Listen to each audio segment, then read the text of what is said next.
बीड जिल्ह्यात 2 चिमुकल्यांवर झालेल्या बलात्कार प्रकरणात दोषी पोलीस अधिकाऱ्यांविरोधात एमआयएमचे पोलीस विशेष महानिरीक्षकांना कारवाई करण्यासाठी निवेदन दिले आहे।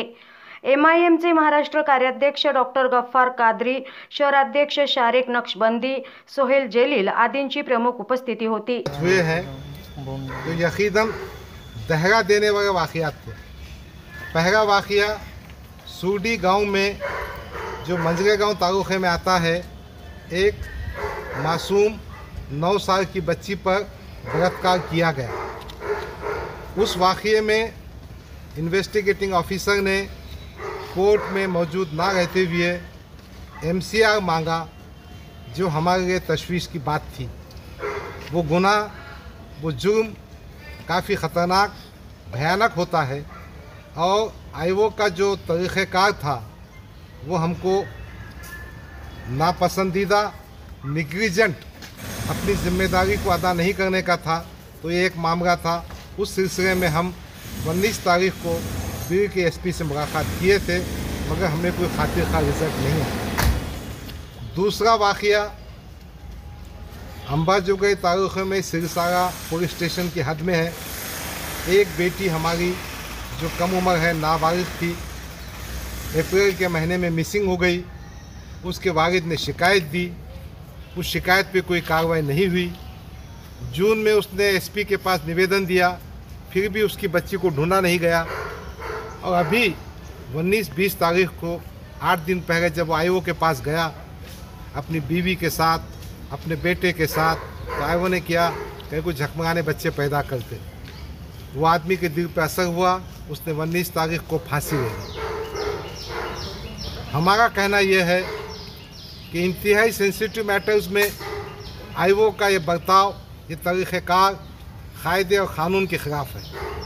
हमने कोर्ट के उस ऑर्डर को भी साहब के पास दिया है, उस निवेदन को भी दिया है और ये गुजारिश की कि दोनों आईओस और इनकी सुपरविज़न करने वाले ऑफिसर्स ने अपने काम में जो कोताही की है, इसलिए उनके खिलाफ डिपार्टमेंटल इंक्वायरी की जाए। अगर वो इंक्वायरी में दोषी ठहराए जाते हैं तो उन पर गुनाह दाखिल किया जाए। मुझे कहते हुए खुशी होती है कि हमारे स्पेशल आईजीपी साहब, परसन्ना साहब, काबिल सताइश और तारीफ़ के काबिल शख्सियत, हमारे जाने से पहले उन्होंने पूरा होमवर्क कर लिया, हमें आश्वासन किया। और जब स्पेशल आईजी कहता है कि इस मामले को मैं खुद देखूंगा, और कहा मुझे तकलीफ हुई इस मामले से, मुझे वाकई खुशी हुई। ऐसे पुलिस ऑफिसर को मैं मीडिया के माध्यम से अपने दिल से बधाई देता हूं और खुशी है कि हमको इंसाफ मिलेगा। आज हमारे साथ इस निवेदन को देने के लिए बीड ज़िले के अध्यक्ष हमारे एडवोकेट शफीक भाऊ हैं। अंबाजोगाई से जो हमारे रतन भाई खुदकशी की उनका बेटा आया है, वहाँ के हमारे एमआईएम के जिम्मेदार रमेश भाई आए हैं, हमारे शहर सदर शारिक नक्शबंदी, दस्तगीर भाई, सोहेल भाई, और इस पूरे काम को जिस खुश असलूबी से मेरे साथी विकास एटके ने किया है, निवेदन कैसा बनाना, कैसा देना, सबको जमा करना।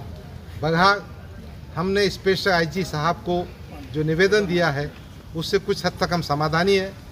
साहब ने कहा है कि 6 अगस्त तक मैं तमाम मालूमात हासिल करूंगा। 7-8 अगस्त को आप आकर मालूमात ले सकते हैं। मुझे उम्मीद है कि प्रसन्ना जी जो स्पेशल आईजीपी हैं, उनके ज़रिए हमको इंसाफ मिलेगा। शुक्रिया, खुदा हाफिज़, जय भीम, जय भीम। सर, एक सवाल हम देखें सर, इससे पहले भी कई बलात्कार की घटना महाराष्ट्र में घटी है, और जब बलात्कार की घटना घटती थी तो तमाम पॉलिटिकल लोग आगे आते थे। ये आज महाराष्ट्र में पहली बार देखा जा रहा है कि इमाम आवाज़ उठा रही है, दूसरे पार्टियां खामोश है। इसके ऊपर आप क्या कहना चाहेंगे? देखो भाई, नीचे करो ना। सच बात तो ये है कि मीडिया होने की वजह से कुछ चीज़ें समझ में आ रही। अभी पुलिस कस्टडी में अयोध्या में एक इरफान नाम के बच्चे की मौत हुई, कोई नहीं गया उसके पास।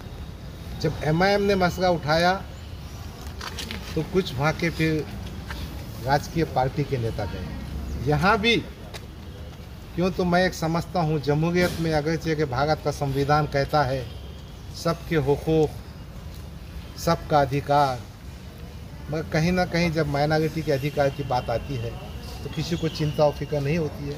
यही दुर्दैव वगैरह एमआईएम पॉलिटिक्स में आई ना, वरना एमआईएम महाराष्ट्र में कहाँ थी। हमको इंसाफ नहीं मिलता, इसीलिए तो एमआईएम पॉलिटिक्स में आई।